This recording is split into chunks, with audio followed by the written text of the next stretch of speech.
Welcome back, everyone. The Three Dorks plays, and we're diving in acid. Whoa! Oh, right, invincibility. Yeah. Do not dive in acid unless you are invincible. Do not try this at home. Hey now, don't try this at home. You actually had me going there for a while. I was like, why? How did he do that? Are you pleased that I reminded you of that? No. No? Egg. Hey, Chad. Alpha Chad. He's not. That is not an Alpha He's Chad. not an Alpha Chad, no. My brother-in-law's name is Chad. Chad is such a typical grade school bully name. Popular kid name. It's not my brother-in-law. I wasn't saying. I know. These are not any shortcuts once you're out of the acid to get back to the invincibility power up.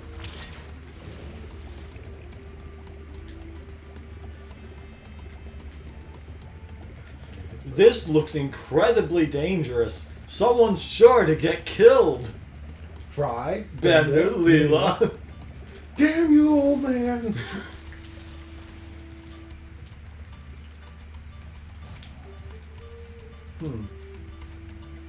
Ryan, this place looks familiar. It does. Yeah. What time for your These here invincibility, Ryan? waters used to be my favorite diving spot, but I can't get any loot with these subs patrolling Is around. these here waters used to be my favorite diving spot. Anyone else about the problem there? D's here what? D's here nuts. Alrighty then. Press that Sorry, I had to say that. But anyone else see the problem with a rat man diving in acid water? Yeah, why is he still alive? Exactly.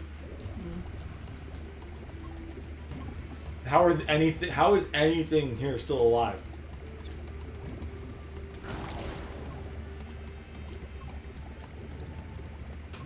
Yes, now I have to take out Rhinox in submarines. In acid. No, I mean, I just need to have to break the submarine and then realistically will die. Man, this whole episode's on acid.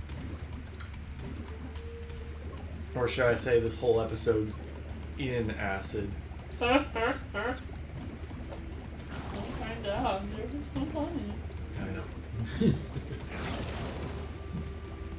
It's just floating in the water there. Realistically, he'd be dissolving. And I'm going to assume we are going to have to directly swim in this area because of all the gems here. Mm-hmm. That's going to be fun. We have to get 2 eggs first, though. Oh, good grief. You ever have so many games in your backlog and instead of going to finish them, you're just like, hey, let's play this game for the 5th time? Yeah, that is my life, actually. I have that right now because I was literally just remembering, hey, I still haven't finished my my run of Pokemon White, nor have I really finished or worked on Undertale. However, I'm also playing Fire Emblem 3 Houses for the 5th time, so why didn't I go do that? I relate to that on a spiritual level. I'm just waiting for Mario Party and Monkey Ball. At least I've got only like a few more weeks for Monkey Ball. Let me double check because I pre-ordered the I pre-ordered the digital version that releases 4 days before. Okay. Let's see how much longer that is. That is literally next week. Next week Friday. Nice. Insert the JonTron noise. The countdown begins. For what? They're remastering Super Monkey Ball Deluxe, which in of itself was like a port of the first 2 games on the GameCube. Okay. Those 2 games are 2 of my favorite games of all time because first off, they taught me patience in not only video games but in life itself because they are annoyingly frustrating and hard. But they are remastering them for the Switch and PlayStation 5 and stuff like that. Okay. And I am so excited because it's like it goes above and beyond just being a remaster. They are adding some content to this and I am so happy. Those are the best kind of remasters. You actually add to the game as well. Like, I was thinking about, like, why can't Mario Party be doing this as well? Like, I literally just thought of an idea while I was showering today. I was like, what if they add, like, classic skins for the characters to, like, represent the N64 models? That's because Nintendo has a history of doing a half-ass job on their ports. Well, I think they kind of half-assed certain things. Like, I think it's clear that they went above and beyond for something like Breath of the Wild or Mario Odyssey. But then you've got those lesser games that they just kind of finish and pump out. It's not even just that, like the remasters in particular, people have been debating, like, are these really worth, like, if you have the original, does Nintendo make it worthwhile? Yeah, that's to get true. any kind of remaster with them? Because, like, I paid $20 for cash and I got Skyward Sword HD. If you didn't already own Skyward Sword, but you wanted to, like the Wii version, sure, go ahead, because it's not, like, I will argue that Skyward Sword is not. Well, Right, Invincibility has a very short timer. Anyways, but, like, I'll argue, like, it's not a bad game, and it's worth, if you like the 3D Zelda games, it's just more of it. But it's not really worth getting if you already have it on the Wii. Yeah, it's not worth grabbing the Switch version if you have the Wii version. Well, that's exactly what I said about Tropical Freeze. Like, But at least then, even that had funky mode. Skyward Sword HD has nothing over the Switch version. Like, it's got amiibo support, but we remember that controversy. yeah, like, amiibo support isn't really, like, at this point, amiibos are literally just locking a bit of content behind a paywall. Let's be real. Yeah, in Skyward Sword, it locked a fairly substantial piece of content, at least a anti-frustration feature behind a paywall. Like, I feel like at this point, maybe it's not nearly as much of a problem, because, like, amiibo were released back in 2014.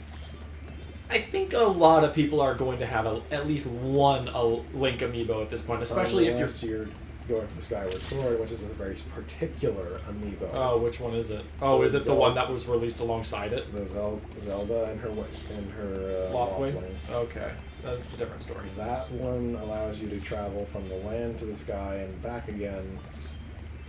Like, oh, so they basically put fast travel behind a paywall. yes. Well, that's kind of scummy.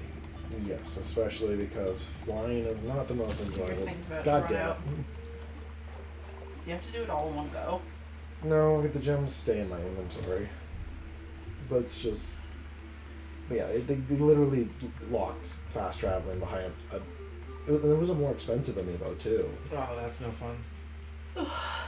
I know I'm kind of complaining about it, but, like, even though, I'm still probably going to be very, very satisfied with the Mario Party Superstars. Like, yeah. I'm sold literally on the concept alone. I guess if, like, it would be nice if they added a little extra to it. But Mario Party Superstars? Mario Party Superstars it's for the Switch. It's 5 boards from the Mario. They remastered 5 boards from the N64 games. Okay. And they're remastering 100 mini games from across what I think is going to be the first 10 core games. Ooh! And I just, like, I loved the top 100 on the 3DS, which was kind of the same thing. It was literally 100 mini games from across the first 10 games. And I myself already loved that, even though the game was kind of mediocre. But this is literally, like, this is kind of what I was hoping the top 100 would have been, adding the actual gameplay to go with it. So Yeah. I am so excited for it, and I feel like I can live with the problems, because, like, again, I kind of am a little nostalgia blind for this, but I'm just so excited. It's Nintendo usually does well for their new games. It's like, the argument's just like for their remasters. There's really not much point in supporting them. I feel like they just get the job. They get the basic job done, and that's about it.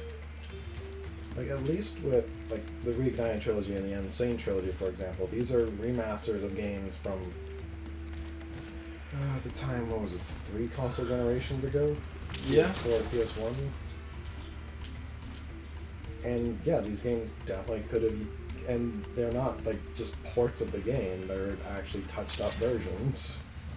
Like, Spyro did not look this good on the PS1. No. Like, that's where the argument comes in. Like, you can where this kind of... Sparks, where are you taking me? Yeah, that's the argument, like, when the Reignited trilogy and that... I'm losing my... I just can't speak today. Like, this is, like, from the ground up, made for a different generation remake. And it looks amazing.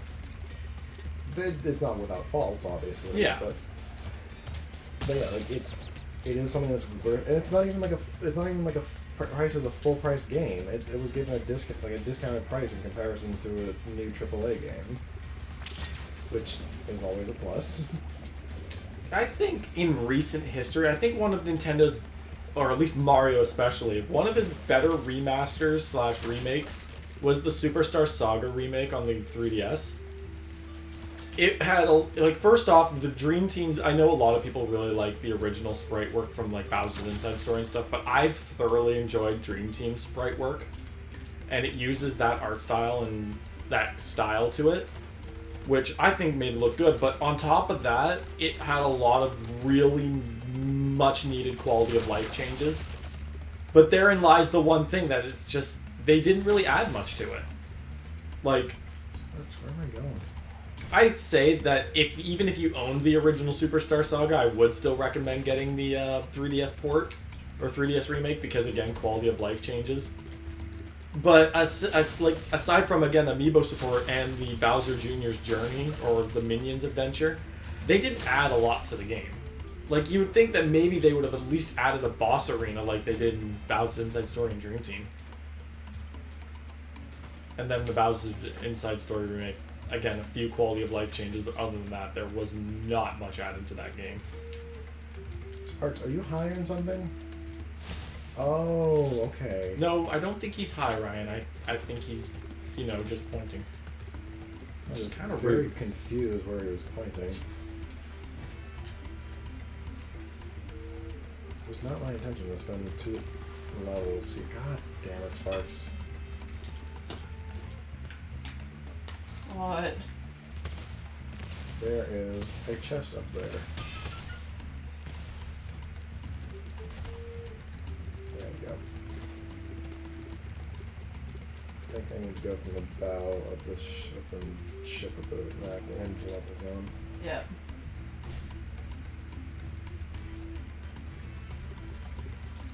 Nope.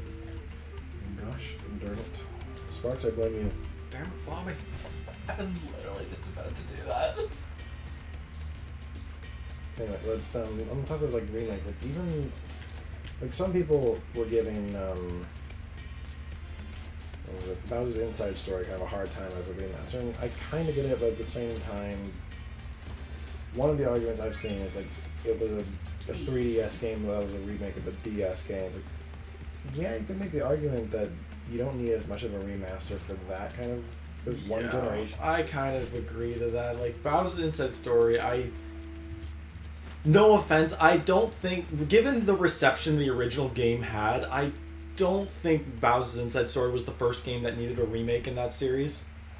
No, but I also kind of get it, but at the same time, maybe digitally release the original, then, because I saw, have you seen, like, Ant Dude on YouTube? I have seen him, but I've never watched his videos. One of his videos, he was just he was talking about an Inside Story remake, and one of his things like it's on the DS. You can already play it on a 3DS. Technically true, but with Nintendo's very spotty history about maintaining older generation games, it's not the most accessible game at all times. Well, to be fair, Nintendo cares about preserving approximately 2 consoles worth of history. Yes, that's just the NES and the Super NES. Yes. Anything beyond that, they don't seem to care too much about, which is a shame because the N64 was a great era, especially considering it was their first 3D era. And don't even get me started on how amazing I think the GameCube is. I'm just going to say one more thing before we end this episode. Yeah. It's just, I saw Nintendo post something on YouTube. I think it was on their community page for their website, for their channel. It's like, oh, the GameCube graced us like 25 years ago. Or like, it was like an anniversary post for the GameCube. Yeah. I just left a comment. I was like, wow, are you actually going to do anything to support the GameCube, or are you just paying lip service to people who actually care about this system? That's what they do. They did the same thing with Paper Mario. They sell like the only time they ever made note of a Paper Mario game before Sticker Star was for the 20th anniversary when they made note of the first game, and I'm just like, well, I'm glad to see that you guys are acknowledging that this game exists. Unfortunately, I think that's about the only thing they'll do. Hey, and with that kind of depressing note on Nintendo's neglect of everything that isn't the NES and SNES, we'll see you all in the next episode of Three Dorks Plays.